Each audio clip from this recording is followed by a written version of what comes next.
Ah, it's the horsewoman. Oh, Sue. Helen.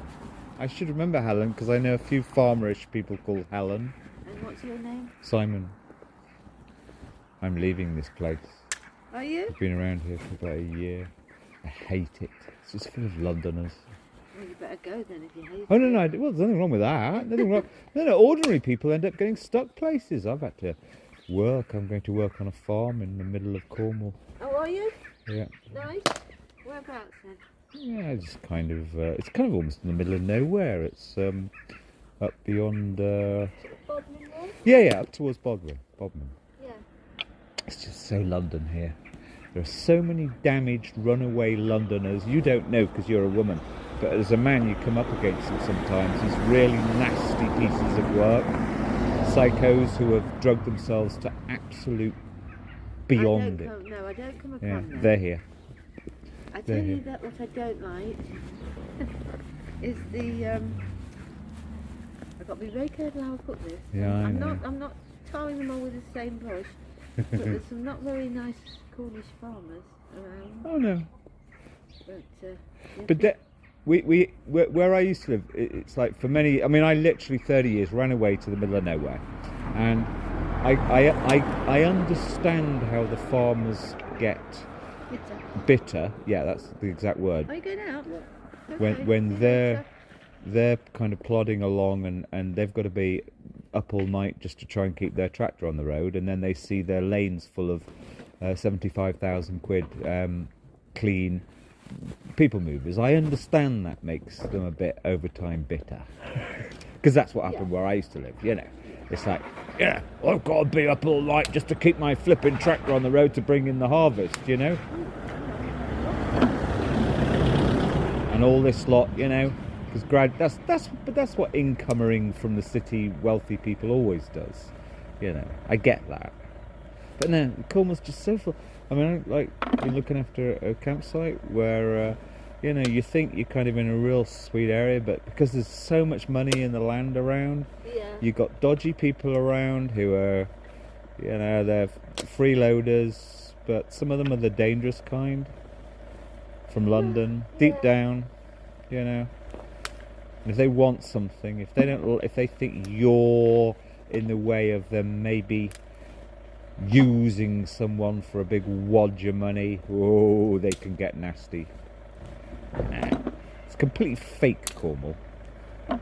It's all right if you want to do nothing. Nah, but no, it really is notable how it kind of underneath. Yeah. It sets the tone everywhere. You know. Well, I lived on Scilly for years. Beautiful from the 60s, 50s, 60s. Absolutely beautiful. You go over there now. Oh, the money that's over there, the moneyed people and the people that have taken it over. It's really sickening. It's horrid. But you can't take away the beauty of it. No, that's the problem. And it's obviously the same in this part of Cornwall. Certainly, it's beautiful, but you know, deep down, and it's this kind of, you know, where you get this money. I mean, I feel sorry for kind of rich incomers who set themselves up in bourgeois, fancy places. I actually feel sorry for them.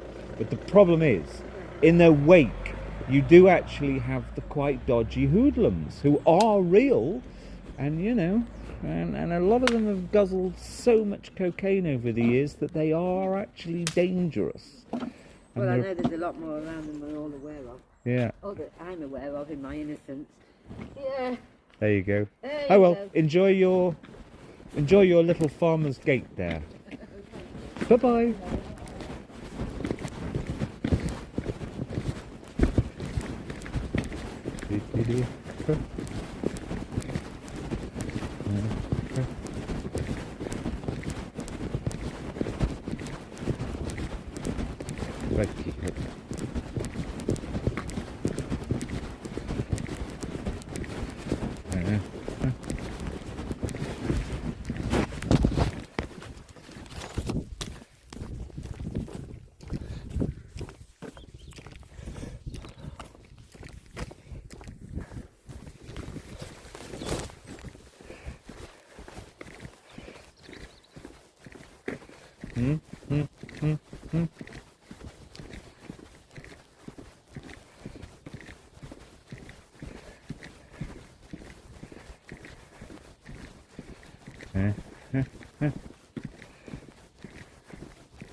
Right, let's try and... Funny thing is, this is only 20 minutes, maybe half an hour. I don't really want to do a waffle, because it's a gorgeous afternoon. But the word I'm going to do this in a video as well. I'm going to try and do a 5-minute version in a video. And I was just about to start the waffle when I met her. She's great. We had a chat. Oh, 3 or 4 weeks ago. She's got a couple of horses. 15 kilometres up into the... She calls them the moors. Just a bit of like slightly higher ground. But anyway, yeah, she's got a couple of horses and she goes bareback riding. She rides them bareback. Anyway, and she's from a farm. Right.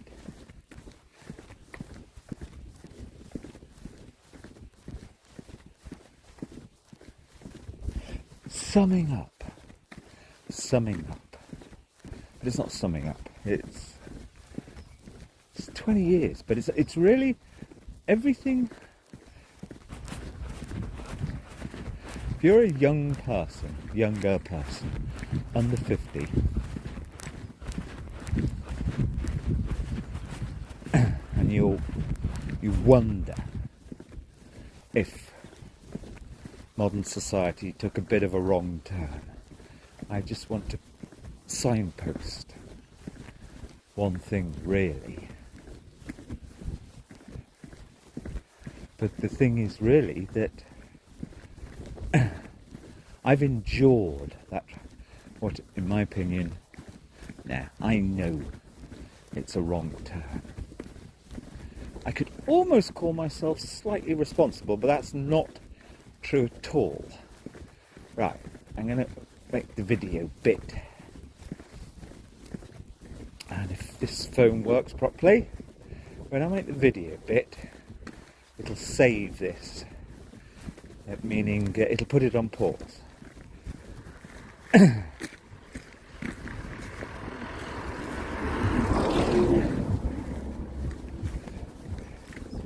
Yeah, wrong turn. If I forget in the video, it's this business of in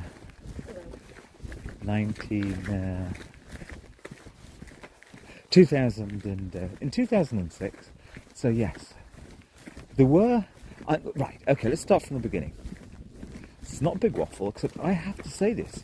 There's a reason I have to say the following, that will become clear. It's not some great big reveal.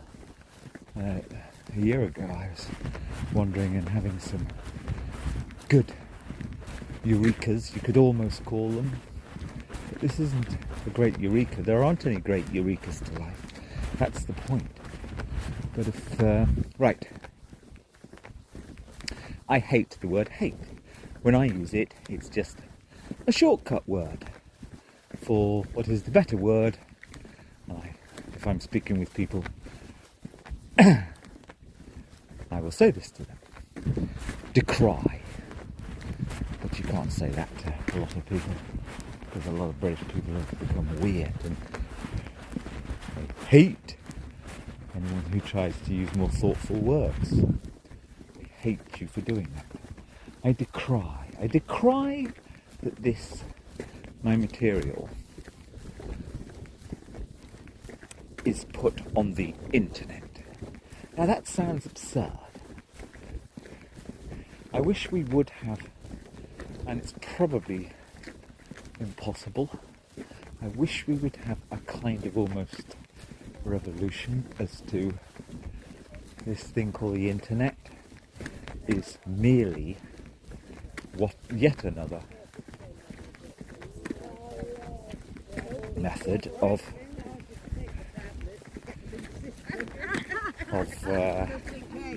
putting out your thoughts, your reflections, as Montaigne did, I believe, because of the following. Although it's not, there could have been 100 other things that diverted me as a person, but I haven't had time to properly read up on and enjoy a bit of the history of who was Montaigne, how did he operate. But I assume, I say it enough times, and even if it's not entirely true, it can be figuratively true. I assume he pamphleted. So, to me, that's all the internet is, just somewhere you put your pamphlets. And here is a pamphlet. So, the internet was a wonderful thing. This is not about the internet. The internet was a wonderful thing, and it enabled some more efficient communication when I first properly encountered it as a necessary user in important things. That's a badly spoken. Oh, the internet clearly, from the 95-ish, was an interesting way of accessing essays, papers, and all sorts of things that you couldn't have easily accessed before. Then, by 2006, I literally, this is actually true. I'm not going to go on about it, I've mentioned it before. So, there were useful these things called forums, email forums that weren't actually on a web page. They weren't actually like a Facebook. They were just, you were on an email list. And there were two great big ones where people would assist each other with the law connected to family, which was a massive thing. It is the biggest area of law in Britain. And on there, one discovered useful, wasn't perfect, but it was pretty damn good in 2005-ish, 2004-5-ish. People behaved themselves, it was intelligent, and people tried to curate the advice. There was a mixture of, it was mainly advice, but these were big groups, hundreds, maybe thousands of participants. Curate the advice as to how do you approach difficult legal matters where if you get it wrong, you may lose your kids and stuff like that. And then there were personal discussions as well about the personal dynamic, the personalities, the behavioural traits within. I mean, this is all connected to, the majority of people do have children. So, there was a certain amount about that. Now, back then, you had none of this label speak, none of it. Oh, he, she is bipolar. Oh, that was the first one, really. Oh, she, he has narcissism. Oh, she, he is controlling. Oh, she, he has... And then it just escalated. But here's the thing. There was none of it. Unfortunately, well, this is like why I decry the southeast. Because this did arise from the southeast. I saw it.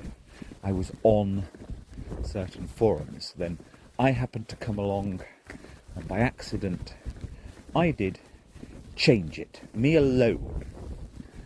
It's got nothing to do with gender politics or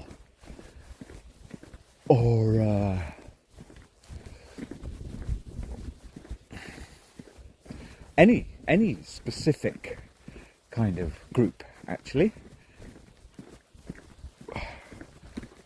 But I changed the law such that prior to me even sharing names, personal information on private forums was construed to be publishing, and everybody was coy about doing it.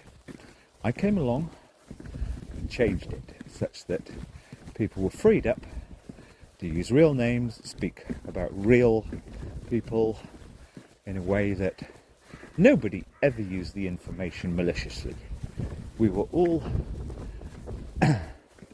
completely and utterly, we knew there was an exact line.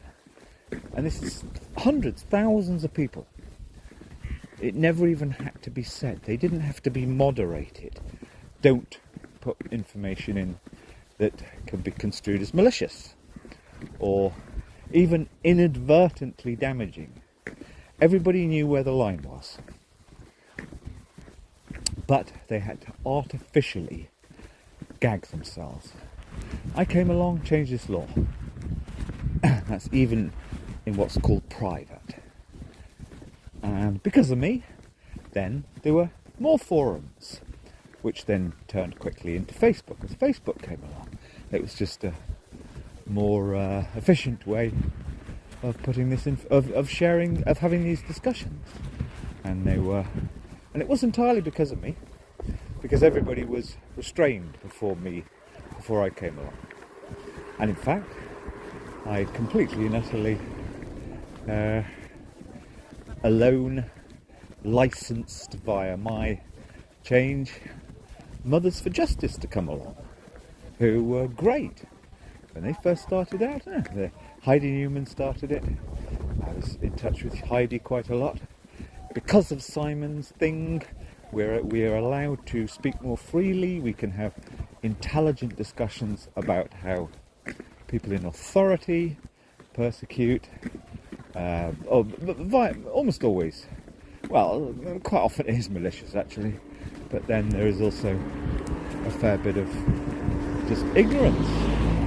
Because of their dreadful ignorance, people end up in terrible, very, very, very horrible situations regarding their family.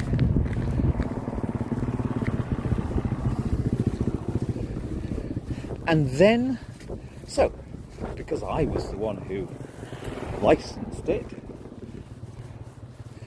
I kept a bit of an eye on it. I didn't really want to waste my time much on the internet. I would actually do legal cases for people. Occasionally one went into these forums. Hey, this has come up in a legal case. Anyone got any precedents that are useful?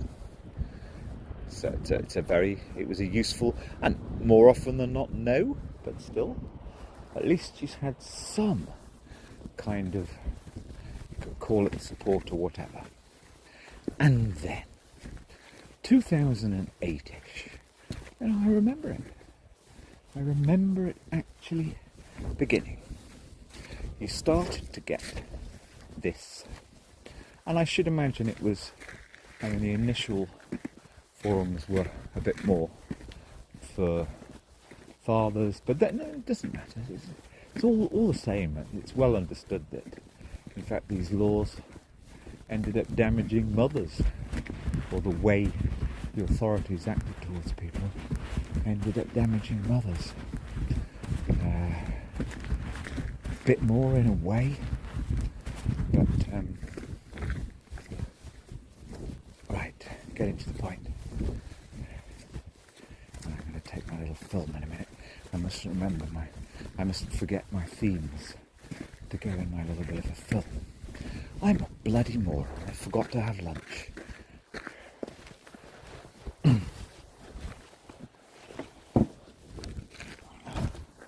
So I'm limited now to, to 7 or 8 kilometres because I haven't had lunch.